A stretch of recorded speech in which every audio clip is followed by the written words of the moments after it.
संदीप ने अपनी माँ के कहने पर गांव में शादी कर ली थी। लड़की का नाम था सुनीता। माँ का कहना था एकदम मॉडर्न बहू नहीं होनी चाहिए, लेकिन उन्हें नहीं पता था कि गांव से आने वाली बहू सुंदर सुशील तो होगी और उसको गांव से बाहर भी निकाल लाएंगे, लेकिन उसके अंदर का गांव कैसे बाहर निकलेगा। शादी के कुछ दिन बाद, माँ टिफिन तो देना जरा। बेटा अब तो स्कूल नहीं ऑफिस जाता है, माँ से नहीं अपनी बीवी से टिफिन मांगा कर। ओके माँ। सुनीता टिफिन ले आओ।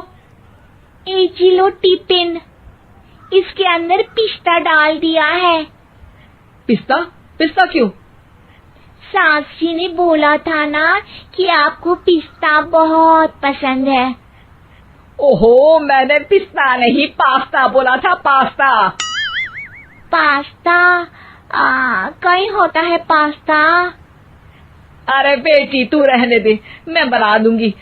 अच्छा किया कि पाव भाजी बनाने का नहीं बोला, वरना किसी के पाव बना देती है।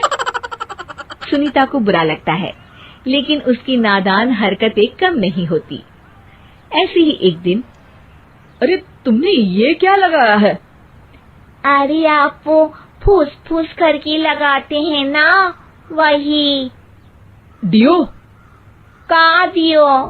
किसको दियो? अरे वही ना जिससे खुशबू आती है। हाँ सही पकड़े हैं। अच्छा लेकर तो आना। कौन सा डियो लगाया तुमने? अभी लेकर आते हैं जी। संदीप की बात मानकर सुनीता अंदर से खुशबू वाला फुसफुस लेकर आती है। ओएमजी!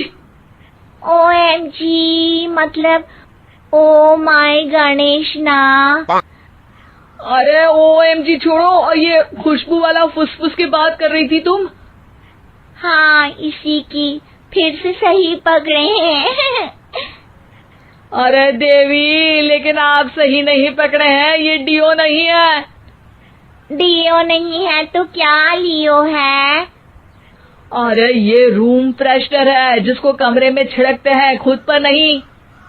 कोई बात नहीं, माँ कहती थी आत्मा किराएदार है, शरीर एक किराए का कर्म। हम शरीर पे ये डाल लिए तो क्या फर्क पड़ जाएगा। अरे बहू, ओ बहू, मेरे लिए फल तो ले आ, फिर मैं बाजार जाऊंगी। सुनीता अपनी सास के लिए फल लेकर आती है। अरे बेटा, पपीता, तरबूज और सेब फल ऐसे कैसे खा लूं? काट कर तो ले आ।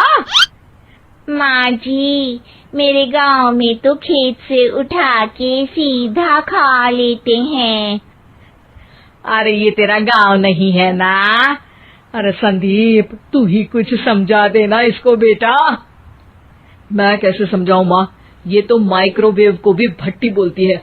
कल मैंने बोला हाय कैसी हो, तो बोलती है किसी को हाय नहीं लगानी चाहिए। अरे सुनीता, तेरा क्या होगा? अभी तो कैसे बताऊं माँ जी, अभी हम कुछ करेंगे फिर पता चलेगा क्या होगा, लड़का या लड़की। हे भगवान, कहाँ से आ गई है? रामपुर से जी, आप ही तो लेकर आए थे मुझे। अरे मुझे माफ कर दो।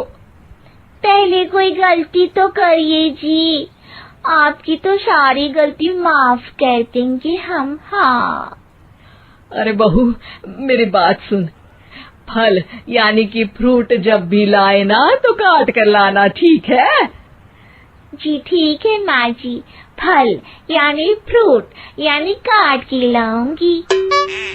सुनीता रोज ही कोई ऐसी हरकत कर देती जिसकी वजह से उसे घर में दो बातें सुननी पड़ती। एक दिन, माँ मेरे बॉस घर पर आने वाले हैं शाम को, उनका बर्थडे है, फैमिली साथ नहीं रहती उनके, तो यही पार्टी कर लेंगे। उनको अच्छा लगा तो शायद मेरा प्रमोशन भी हो जाएगा। मैं ना फ्रूट केक लाकर फ्रिज में रख दूंगी और तेरे साथ आज खाना मैं बनाऊंगी, ताकि जब साहब आए तो खाने में कोई गड़बड़ ना हो।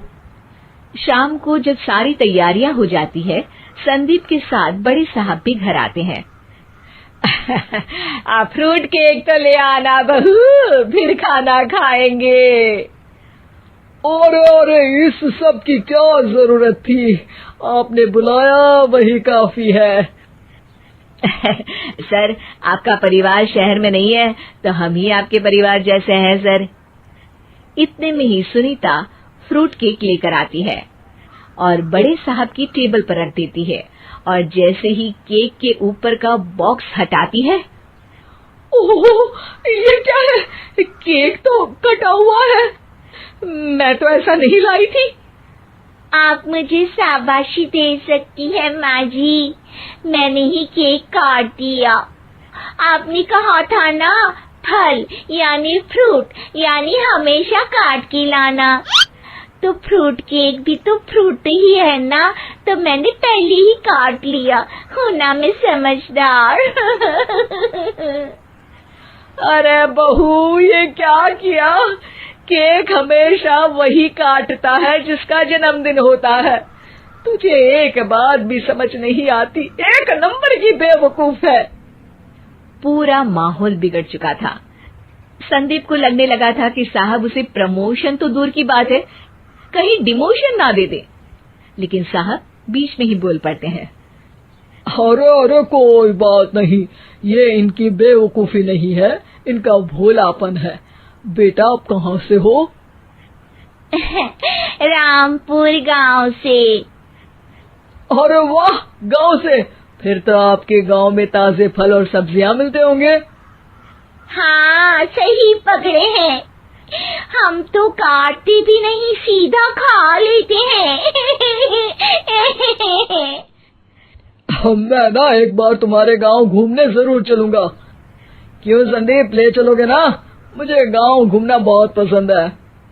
बस फिर क्या था, संदीप और सास दोनों खुश हो गए, क्योंकि साहब को सुनीता ने गांव की बात करके खुश कर दिया था। अब संदीप का प्रमोशन पक्का था। शिक्षा, कभी भी किसी भी गलती पर घबराना नहीं चाहिए। हो सकता है कि उस गलती की वजह से आगे बड़ा फायदा हो जाए।